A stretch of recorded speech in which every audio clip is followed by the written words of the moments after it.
우리 자녀들을 많이 낳으시기 바랍니다. 오늘 우리에게 주신 하나님 말씀 나누겠습니다. 하나님 말씀 창세기 27장,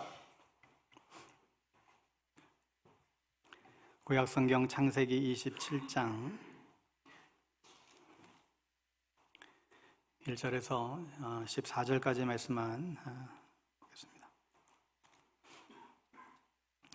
구약성경 37페이지 창세기 27장 1절에서 14절까지 말씀, 우리 찾으셨으면 이 자리에서 일어나셔서 하나님의 말씀 교독하여 읽겠습니다. 하나님의 말씀입니다.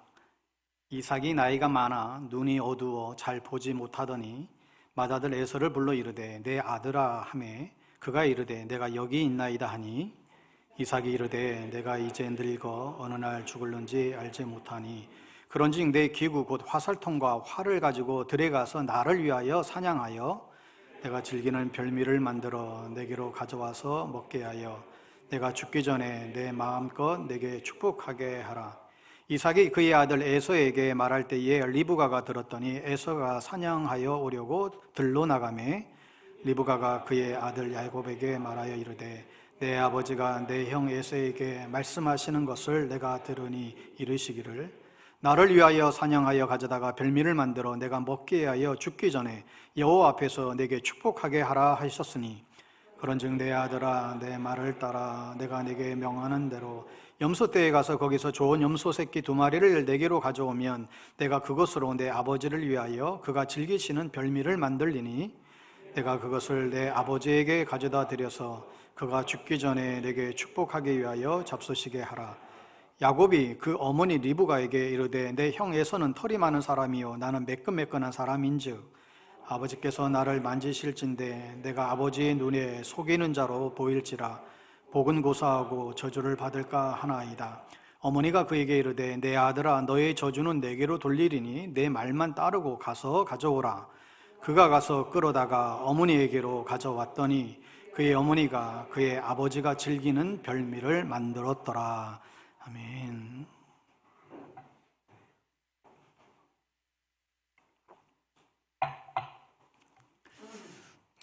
오늘 어린이 주일에 가정이 경계해야 할 것들, 이런 제목으로 하나님 말씀 나누겠습니다. 여러분, 우리가 살아가면서 건강하고 행복한 삶을 살기 위하여 경계해야 하는 것들이 있죠. 나쁜 질병의 바이러스를 경계하기도 하고, 우리가 잘 모르거나 또한 위험한 사람이 접근을 할 때 경계하기도 합니다. 길을 가다가 호객행위를 한다든지, 또 때로는 도를 놨습니까 그러면서 접근하는 어떤 사이비 이단 종파 사람들이 다가올 때도 우리는 이제 경계하게 됩니다. 그런가 하면 보이싱 피싱이나 또 사기꾼들을 우리가 경계하기도 하죠. 특별히 우리 그리스도인들은 하나님이 기뻐하시는 가정을 이루기 위해서 경계해야 할 것들이 많이 있습니다. 무엇보다도 우리는 우리의 가정에 정말 우리의 가정을 해하려는 그런 악한 영들이 공격에 우리는 경계해야만 합니다. 여러분, 사람은 집이 없어도 얼마든지 살 수 있지만 가정이 없으면 제대로 살 수가 없습니다. 그래서 한 나라를 무너뜨리려면 어떻게 해야 된다고요? 가정을 무너뜨리면 돼요. 가정이 그 사회의 토대가 됩니다. 가정이 무너지면 그 나라가 무너지는 거죠. 조선시대가 망하게 된 계기가 무엇입니까? 그 징조가 뭐예요? 여러분, 그 조선시대에 돈 좀 있다라고 하는 양반들은 집마다 뭘 뒀어요? 다 첩을 두고 살았어요. 그러니까 가정이 다 엉망이 되고 나라가 망하는 것입니다. 그렇다면 이 가정의 토대가 무엇입니까? 가정은 우연히 생기거나 저절로 생겨난 것이 아닙니다. 하나님의 무한한 섭리와 하나님의 뜻에 의해서 우리의 가정이 이제 세워진 것이죠. 여러분, 성경에 보면 하나님께서 이 땅 가운데 직접 세운 2개의 기관이 있는데 바로 교회와 가정입니다. 교회와 이 가정은 하나님의 작품이죠. 우리의 삶에서 늘 함께 할 것입니다. 하여 이 교회를 등지고 또 가정을 등지는 일은 하나님을 등지는 일이라고도 볼 수 있어요. 그러므로 하나님이 세우신 가정이기 때문에, 하나님이 세우신 교회이기 때문에 우리는 이 교회와 가정을 정말로 소중히 여기고 하나님의 뜻이 담겨져 있는 곳임을 늘 마음에 담고 우리는 살아야 합니다. 여러분, 하나님은 우리 인간을 만들 때에 우리 인간을 그냥 공장에서 찍어내듯이 그렇게 동일한 제품으로 그렇게 만들어낸 것이 아니라 우리 한 사람 한 사람을 정말로 다양하게 다른 작품으로 만들었어요. 여러분, 그래서 정말 서로가 우리가 얼마나 이제 다른 부분이 많이 있습니까? 우리가 서로가 같지가 않아요. 때로는 정말 달라도 너무 다른 서로의 모습을 보게 됩니다. 어떤 부부는 자신의 부부 관계를 가리켜서 뭐 이렇게도 우스갯소리 하더라고요. 우리의 관계를 로또 관계라고. 맞아도 안 맞아도 이렇게 안 맞을 수가 없다고. 내 평생 한 번도 맞은 적이 없다고. 좋아하는 것도 다르고 음식 취향도 다르고 그렇다는 거예요. 여러분, 그런데 그런 이 다른 것이 불평이 아니라 내가 아내를 위해서 배려할 게 있구나. 내가 남편을 위해서 내가 배려해야 될 것이 있구나. 이게 사랑이죠.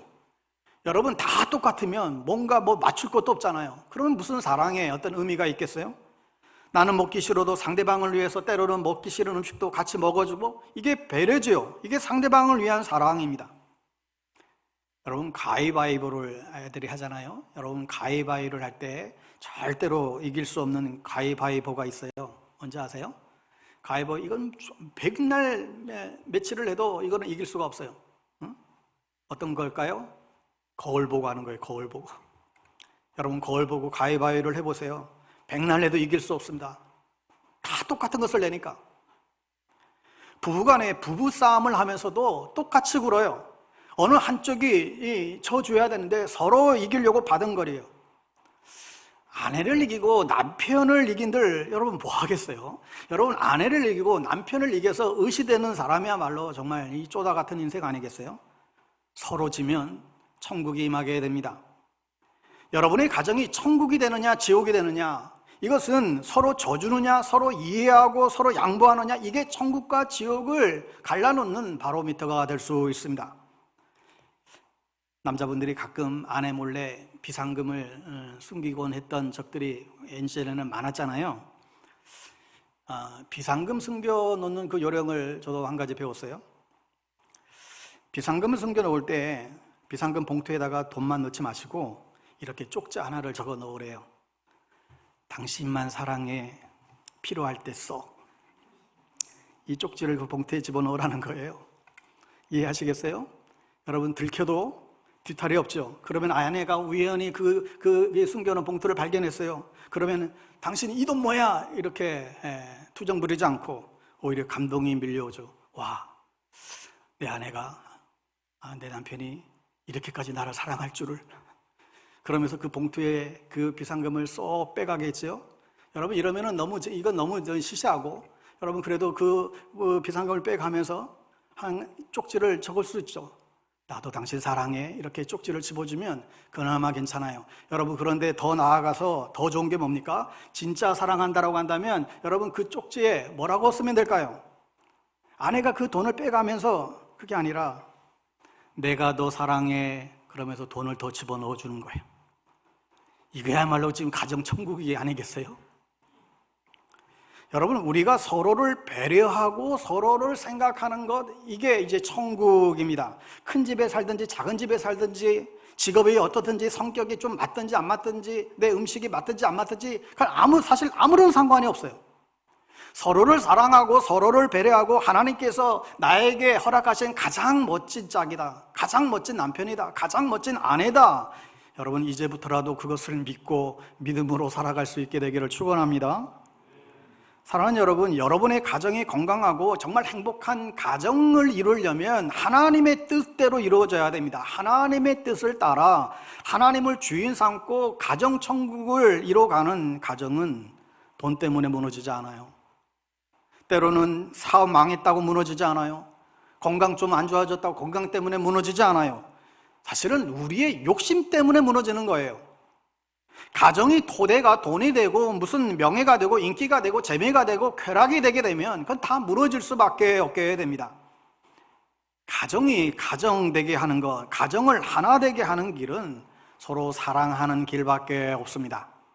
하나님의 사랑으로 우리를 낳으셨듯이 하나님의 또 사랑으로 또 가정을 낳으셨어요. 따라서 우리도 사랑으로 가정을 품고 배우자를 품고 우리 자녀들을 품고 가족을 품고 믿음으로 살아가는 귀한 은혜들이 있게 되기를 바랍니다. 오늘 이 시간에 이 하나님의 참된 가정을 이루기 위해서 우리가 경계해야 될 몇 가지 부분을 나누고자 하는데, 여러분 우리 오늘 본문에 보면 족장인 그 이삭의 그 가정의 내용이 소개됩니다. 이 이삭이 그 자녀들을 축복하는 장면이에요. 여러분, 이삭이 어떤 사람이에요? 아브라함이 100세 때 낳은 기적과 같은 그런 사람이죠. 이 이삭이 리브가와 결혼을 해가지고 쌍둥이를 낳았는데 형은 에서이고 동생은 야곱입니다. 성경에 보면 형인 에서는 아주 동적이고 그래서 직업도 사냥꾼이었고, 또 동생인 야곱은 좀 정적이고 그래서 집에서 집안일을 거들고 그렇게 지냈던 것 같아요. 오늘 본문은 그 아버지 이삭이 나이가 많아서 이제 죽음을 맞이하게 될 그 시점에 죽음을 대비하면서 장자인 에서를 부르면서 그에게 축복을 하겠노라고 이제 이야기를 하면서 시작이 됩니다. 이 아버지 이삭이 그 에서를 부르더니 네가 나가서 사냥을 해서 내가 좋아하는 그 별미 좋은 음식을 만들어서 나에게 대접하면 내가 너를 축복하겠노라고 그렇게 얘기를 합니다. 여러분, 그런데 여기 나오는 이 축복은 그냥 단순한 축복이 아니라 한 가정의 아버지로서 또 특별히 믿음의 상속자에게 주는 그런 축복의 기도였어요.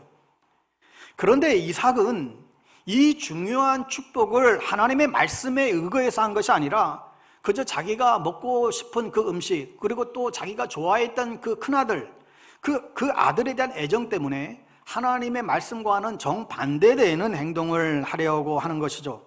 어쨌든 이삭의 아내 리브가가 이 이야기를 어쩌다가 엿듣게 되고는 곧바로 둘째 아들인 야곱을 불러서 서로 작전을 짜게 됩니다. 여러분, 참고로 이 부부의 경우에 아버지 이삭은 맏인 그 에서를, 또 어머니인 리브가는 둘째인 야곱을 아주 전형적인 그런 편애하는 그런 모습을 보이게 됩니다. 그러니까 이 이삭의 가정, 또 이 리브가와 이삭은 두 자녀들이 있는데 그 자녀들을 향하여 전형적인 편애하는 사랑을 보여줬다는 거예요. 리브가는 이 에서가 나간 사이에 급히 자기가 남편이 좋아하는 좋은 그 염소 요리를 급히 만들고는 둘째 아들인 야곱에게 털이 많은 그 형 에서처럼 짐승의 털을 몸에다 붙이고 목에다 두르고 또 형의 옷을 입히고 그렇게 가장을 시키죠.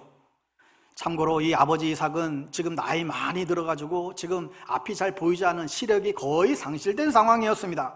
그래서 이 엄마와 둘째가 짜고는 나이 많은 아버지를 지금 속이려고 하는 그런 상황이에요. 이 야곱이 엄마가 만들어준 그 음식을 들고 아버지 방에 들고 나가자 아버지가 네가 누구냐 물어요. 이 야곱이 아주 태연하게 예, 저는 에서입니다. 자기가 에서라고 거짓말을 하죠. 또 어떻게 그렇게 빨리 사냥감을 찾았느냐고 그런 질문에 그 야곱은 하나님이 도와주셨노라고 그렇게 하면서 이 두 모자의 사기 그 가운데에 하나님까지 끌어들이는 굉장히 무서운 사람이 어쩌면 야곱입니다. 그래도 아버지 이삭은 아무래도 이 목소리가 좀 이상하긴 한데 그런 좀 의심이 들었지만 야곱의 손을 만져보니까 털이 나 있으니까 이건 틀림없이 형 에서구나 생각하고 그에게 축복 기도를 하게 됩니다. 그러나 사실 이 아내 리브가가 쌍둥이를 그 뱃속에 배었을 때 이미 하나님께서 동생이 더 큰 자가 될 것이라고 하는 예언을 한 바가 있습니다. 그래서 하나님은 이런 인간의 악함까지도 사용하셔서 당신의 뜻을 이루는 것을 보게 되죠. 그러나 그렇다고 해서 결코 그들이 저지른 이 악이 용인되는 것은 아니었습니다. 이 리브가와 이 야곱의 이 거짓말의 대가를 그들은 이후로 독하게 치르게 됩니다. 30절에 보면 우리가 읽지 않았지만 이후에 이야기들이 계속 전개되는데 이 야곱이 물러가는 바로 아버지에게 축복 기도를 받고 물러가는 순간 마침 그 형 에서가 사냥을 하고 아버지 집으로 들어오게 됩니다. 그러니까 마치 드라마의 장면과 같아요. 동생 야곱은 나가고 형 에서는 형 아버지 집으로 들어옵니다. 이 형 에서는 어떤 일이 일어나는지 전혀 모른 채 자기가 잡아온 그 짐승을 잘 요리해서 아버지에게 가지고 가고 자기에게 축복 기도해 달라고 요청을 하지요. 그제서 이 아버지 이삭은 자기가 잘못된 아들에게 축복했다는 사실을 알게 되고 충격을 받게 되고 어찌할 바를 몰라 합니다. 이 에서는 울면서 매달리면서 자기를 축복해달라고 하소연하지만 이미 에서에게 해줄 축복은 이미 없었습니다. 이 에서는 이 야곱을 용서할 수가 없었던 거예요. 여러분, 오늘날 이 막장 드라마에서 나오는 이런 내용들과 같지 않습니까? 재벌가에서 아버지 그 회장님의 그 뒤를 물려받으려고 자녀들이 온갖 음해와 곤모수수가 판을 치는 그런 내용들을 오늘날 쉽게 볼 수 있습니다. 이것처럼 이 동생이 형의 장자권과 또 이 축복을 다 가로챙겨 버리자 지금 이 형 에서가 아주 지금 뚜껑이 열린 거예요. 이 자기 동생이 얼마나 괘씸하겠어요. 그래서 마음 가운데 이 쥐새끼 같은 놈, 아버지가 죽게 되면 너를 죽여버리겠다, 이런 복수의 칼날을 갈게 됩니다. 그런데 이번에도 이 에서의 행동을 어머니 리브가가 몰래 듣고는 동생 야곱이 큰일 나겠다 싶어가지고 재빨리 그의 오빠 삼촌 라반의 집으로 몰래 피신을 시켜버려요. 잠시 피신시켜서 데려올 생각으로 그렇게 피신시켰는데, 그런데 그렇게 피신시킨 것이 20년 동안 돌아오지 못하게 됩니다. 그리고 어머니 리브가는 자기가 그토록 애중 그 편애했던 그 둘째 그 야곱의 얼굴도 보지 못하고 죽고 말아요. 이것이 그들이 저지른 거짓말의 대가입니다. 저는 오늘 이 본문의 이야기를 통해서 하나님의 작품인 가정이 정말 행복하고 하나님이 축복하시는 가정을 이루기 위해서 무엇이 중요한가를 점검하게 됩니다. 여러분, 우선적으로 우리가 점검해야 될 것은, 여러분, 우리의 자녀들은 자라는 동안에 적절한 양육과 돌봄이 절대적으로 필요하다는 사실이에요. 무엇보다도 아이들은 적절한 시기에 사랑을 받지 못하면 대부분 역기능적인 모습으로 나타납니다. 여러분, 아이들뿐만 아니라 모든 사람이 그래요. 사랑받지 못하면 사람은 병이 들어요. 행복하지 못하기 때문이죠. 아무리 돈을 많고 아무리 세상적으로 성공한다 할지라도 내가 사랑받지 못하고 또 사랑하지 못한다라고 한다면 그 사람은 결코 행복할 수가 없습니다. 요즘 갈수록 정신질환에 시달리는 아이들이 많아졌습니다. 사회 환경은 많아졌는데 마음이 병들어가는 아이들이 많아지고 있어요. 울고 떼쓰고 막 이런 아이들 차오르는 통제불능의 아이들을 종종 보게 됩니다. 여러분, 이 통제불능 전혀 애들 떼쓰는 건 당연하겠지만, 그런데 그 정도가 이제 지나친 이 통제불능의 아이들의 공통점이 있어요. 그것은 엄마 아빠로부터 자기가 받고 싶은 만큼의 충분한 사랑을 받지 못하기 때문이래요. 아이들 중에도 중독 증세를 보이는 아이들도 있습니다. 초코우유만 고집하는 아이가 있어요. 4살쯤 돼 보이는데 초코우유 외에는 전혀 다른 것을 먹지 않아요. 그러니 정상적으로 발육이 되지 않을 정도죠. 어떤 아이들은 벌써 게임 중독에 걸려서 하루 종일 게임에만 몰두하는 아이들도 있습니다. 여러분, 그러나 비단 이것은 우리 아이들만의 문제만은 아닙니다. 일전에 TV에 보니까 알코올 중독으로 35년 동안을 아내와 자식들에게 고통을 주고 있는 한 남자의 이야기가 소개된 바가 있습니다. 술만 취하면 폭력적이 되기 때문에 아내와 자녀들로부터 거의 집안에서 왕따 당하듯이 그렇게 살고 있습니다. 그러니까 그 화면을, 그 TV 영상을 보면서 야, 정말 저 정도면 회복이 불가능하겠다, 그런 생각이 들 정도였어요. 전문가의 도움을 받아 이 부부가 함께 가정회복 프로그램에 참여하게 됩니다. 거기서 남편이 어렸을 때에 어머니가 일찍 돌아가시고 새엄마를 맞이했는데 그 새엄마와 좋지 않은 그런 관계 속에서 힘들어했던 깊은 상처가 그 안에 있다는 것을 비로소 알게 됩니다. 이것을 알게 된 이 아내와 자녀들이 처음으로 자기 남편과 아버지에 대해서 이해하게 되고 불쌍히 여기는 마음을 갖게 돼요. 그래서 남편과 아버지에 대한 마음이 열리게 되고 서로 끌어안고 울게 됩니다. 그 한 번의 그 끌어안음으로 35년 동안 모든 문제가 순식간에 다 해결될 수는 없겠지만, 그래도 저렇게라도 서로 끌어안게 되면 머지않아 저 가정의 문제들이 해결할 수 있겠다라는 그런 소망을 볼 수가 있었죠. 알코올 중독 남편의 문제도 결국은 사랑이었어요. 어렸을 때 어머니로부터 충분한 사랑을 받지 못했기 때문에 비뚤어졌고, 그 비뚤어진 성격 때문에 그 아내와 자식들에게 사랑을 받지 못하게 됐고, 사랑받지 못하는 그 외로움을 술로 달래기 시작했고, 술만 취하면 폭력적이 되는 바람에 아내와 자녀들에게 또 점점 더 따돌림을 당하게 되고, 그 따돌림 때문에 또다시 외로우니까 또 술에 집착하게 되고, 이게 계속되는, 반복되는 악순환이 되었던 것이죠. 그런데 그 악순환의 고리를 끊을 수 있었던 것은 바로 사랑이었습니다.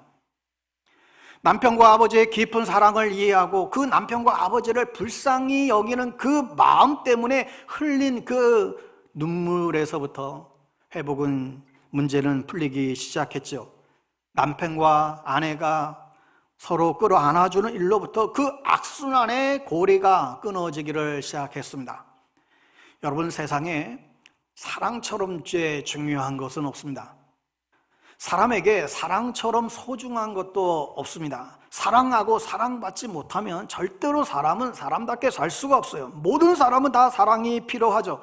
여러분, 그런데 모든 사람이 다 사랑이 필요한데 사람들은 이 사랑에 너무 서툴다는 거예요.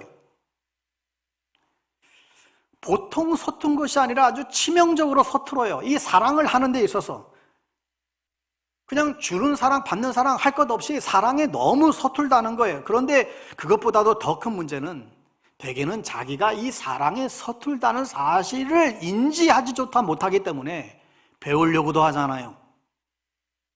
그러나 행복하려면 사랑을 공부해야 되고 사랑을 연습해야 됩니다.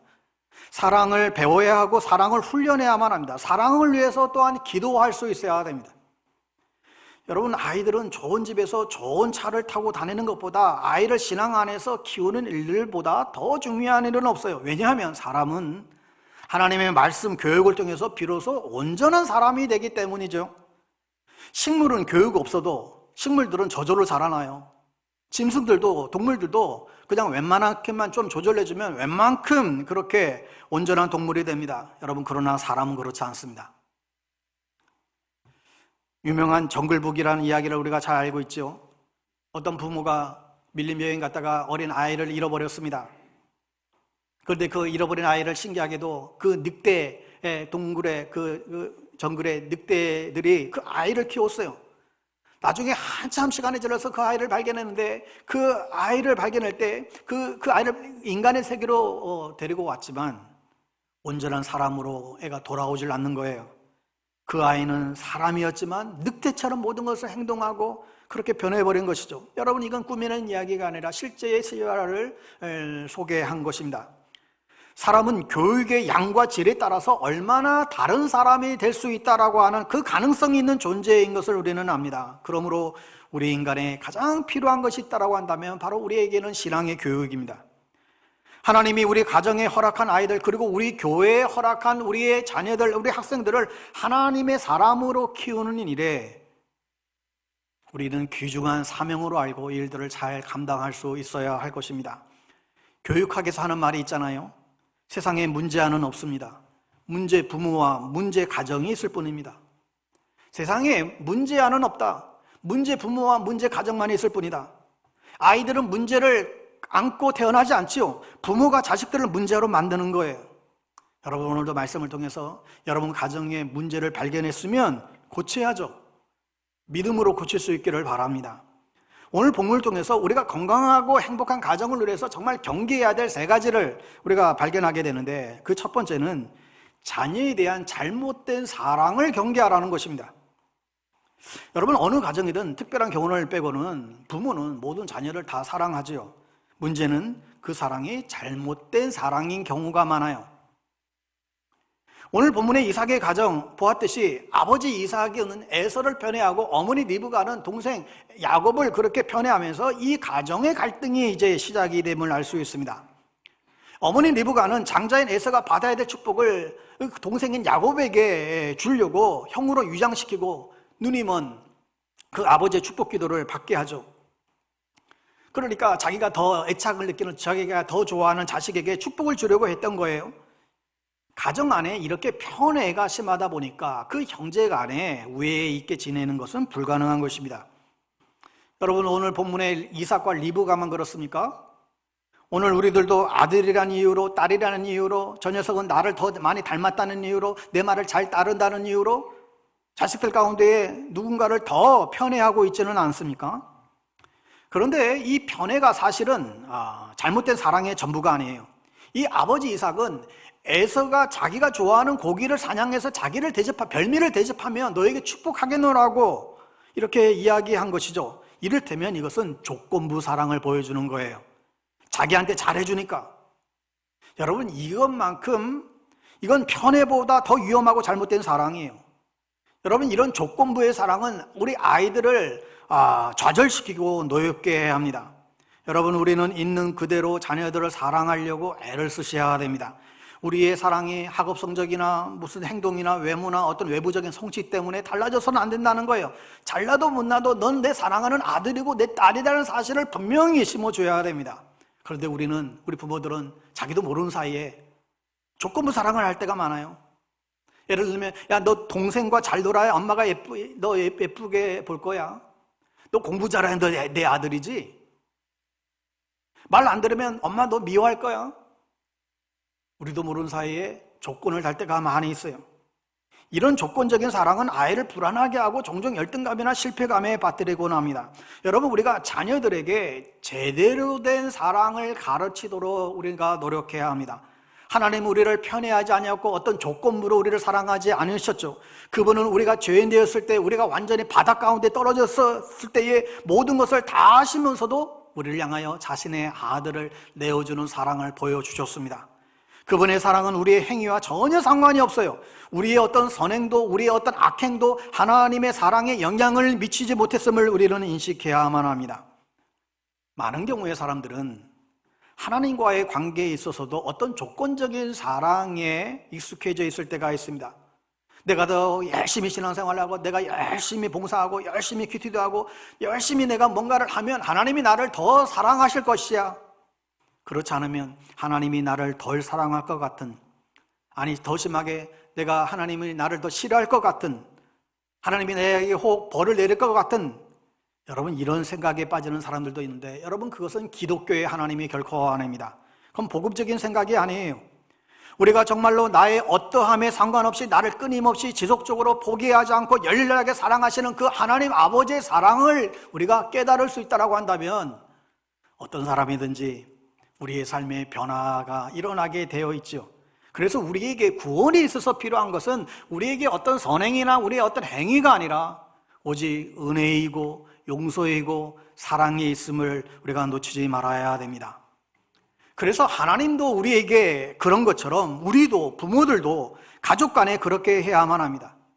특별히 부모님들은 편애하지 말고 조건 없이 사랑하도록 노력해야 됩니다. 여러분, 이 말은 자녀들의 잘잘못을 따지지 말자는 얘기가 아니죠. 훈육을 포기하거나 또 뭐든지 잘했다고 칭찬하고 방관하라는 그런 이야기도 아닙니다. 오히려 그런 것을 아이를 망치는 결과를 갖고 오게 되죠. 잘못한 것을 잘못했다고 말을 해야 되고, 아닌 것을 아닌 거라고 때로는 말을 해야 되고, 야단칠 것을 야단치고 책임질 것을 책임을 물게 해야만 합니다. 제 말씀은 잘했다고 사랑하고 못했다고 미워하지 말자는 거예요. 조건에 따라서 그 사랑을 주지 말라는 거예요. 우리는 편애하지 말고 조건 없이 사랑함으로 자녀들이 불안 가운데에 빠지지 않고, 그래서 정말로 하나님께서 만들어주신 우리 아이들 각 사람을 향한, 정말 그 아이들이 정말 잘할 수 있는 그 환경과 그 공간들을 만들어주는 것, 이것처럼 중요한 일은 없습니다. 우리에게 주어진 1차적인 소명이죠. 여러분, 우리가 바깥에서 아무리 대단한 일을, 사회에 나가서 아무리 대단한 일을 한다 할지라도 여러분 집에서 여러분의 가정에 맡겨주신 가장 소중한, 가장 친밀한 그 가족을 소홀히 하거나 또 실족해 하거나 또 실패의 길로 가게 만든다고 한다면, 여러분은 바깥에서 아무리 사람들에게 인정받은들 그게 무슨 소용이 있을까요? 어떤 분들은 밖에서는 굉장히 성인군자인데 집에 가면 완전히 꽝인 사람들이 있어요. 결코 건강하지 않는 모습이죠. 우리는 할 수 있는 대로 최선을 다해서 자녀들에게 하나님의 사랑을 나눠줌으로써 그들이 하나님을 기쁘시게 하고 이 사회에 선한 영향을 끼치는 사람들로 자라날 수 있도록 우리는 도와야 할 것입니다. 우리가 우리 자녀와 가족 구성원들을 하나님의 사랑을 힘입어 제대로 사랑할 때 하나님의 목적이 이루어지고 우리 가정 동안 건강해질 수 있음을 기억하시기를 바랍니다. 두 번째로 우리가 경계해야 될 것은 거짓말입니다. 거짓말을 경계해야 됩니다. 이 리브가와 야곱은 그 눈먼 그 아버지 이삭을 속이려고 작정을 했어요. 그리고 무참하게 속이죠. 그냥 얼떨결에 그냥 속인 것이 아니라 치밀하게 계획적인 거짓말을 한 거예요. 여러분, 이 거짓말은 가족 간의 불신과 대립을 조장하게 됩니다. 그리고 그것은 반드시 대가를 치르게 돼요. 가정은 하나님께서 세우신 가장 친밀한 언약 공동체입니다. 약속 공동체예요. 부부도 그 언약의 기초 속에서 결혼이 시작되었듯이 그 신의가 무너질 때 쉽게 무너지고 말아요. 여러분, 우리가 가족 간에 거짓말을 한다는 것은 그 신의를 한 방에 날려버리겠다는 것과 같아요. 여러분, 서로가 서로에게 속이는 일들이 쉽게 일어날 때 어떻게 진실한 공동체가 이루어질 수 있을까요? 여러분, 서로가 서로에게 제대로 된 그 속임이 있게 되면 어떻게 그 건강한 관계를 유지할 수 있을까요? 그래서 바울은 에베소 교회 성도들에게 서로 거짓말하지 말라고 권면까지 합니다. 에베소서 4장 25절 말씀에 보면, 그러므로 여러분은 거짓을 버리고 각각 자기 이웃과 더불어 참된 말을 하십시오. 우리는 서로 한 몸의 지체입니다. 교회 안에서도 서로 거짓말하지 말라는 거예요. 여러분의 셀 모임 안에서, 여러분의 각 기관에서 거짓말하지 말라는 거예요. 왜냐하면 우리는 한 몸의 지체이기 때문에 서로 간에 거짓말하게 되면 그 교회 공동체는 무너질 수밖에 없다. 여러분, 교회에서도 그런데 하물며 가정에서는 어떻겠습니까? 우리도 서로 거짓말 안 하도록 노력해야 됩니다. 이 거짓말은 관계를 깨트리는 자해 행위와 같습니다. 때때로 자기를 위해서가 아니라 남을 위해서, 때로는 선의의 하얀 거짓말을 할 때가 있죠. 여러분, 하지만 이 역시도 조심해서 가능한 한 그러한 상황을 만들지 않도록 애쓰시기 바랍니다. 특별히 부부는 서로 진실을 말하는데 헌신해야만 합니다. 우리가 진실을 말한다고 하는 것은 노골적으로 거짓말을 하지 않겠다 하는 것뿐만 아니라 교묘하게 속이는 일도 하지 않겠다라는 의미가 담겨져 있습니다. 물론 우리는 진리이신 예수님을 따르면서도 우리의 연약함 때문에 저도 그렇고 여러분도 그렇고 정말 잘해보려고 했지만 어쩔 수 없이 거짓말할 때도 사실 있어요. 여러분, 그러나 그것이 너무 습관적이 되면 너무나 곤란하다는 것이고, 그리고 우리가 거짓말을 하게 되면 우리는 회개하고 돌이킬 수 있어야 됩니다. 내가 또 거짓말을 했노라고, 내가 또 그냥 안 하려고 했는데 또 잘못했노라고, 다음에 안 그러겠노라고 우리는 회개할 수 있어야 합니다. 여러분, 교회이든 가정이든 거짓말은 공동체를 허무는 작은 여우임을 인식하십시오. 야곱과 이삭의 그 이야기에서 보듯이 이것은 가족을 비극으로 몰아넣고 뼈아픈 아픔을 치르는 결과를 초래했습니다. 그러므로 서로를 속이고 그런 일을 우리가 최대한 지양하고 진실을 말하기로 결심하는 저와 여러분 되기를 바랍니다. 마지막으로 경계해야 될 것은 영적인 둔감입니다. 영적으로 둔감함을 경계해라. 여러분 아시다시피 아버지 이삭은 어떤 사람이었습니까? 영적으로 굉장히 괜찮은 남자였어요. 100세에 난 이 아들 이삭, 자기 아버지 아브라함이 어느 날 100세에 난 자기 그 이삭을 제물로 바치라고 하나님이 명령을 합니다. 그래서 이 아들 이삭을, 아버지는 지금 그 늙은 노구의 아브라함이고 그 10대의 이 창창한 이 요셉을 그 제물로 바치려고 끌고 가는데, 이삭은 조금 더 거기에 반항하지 않고 온전히 순종을 보였던 놀라운 모습을 우리가 기억합니다.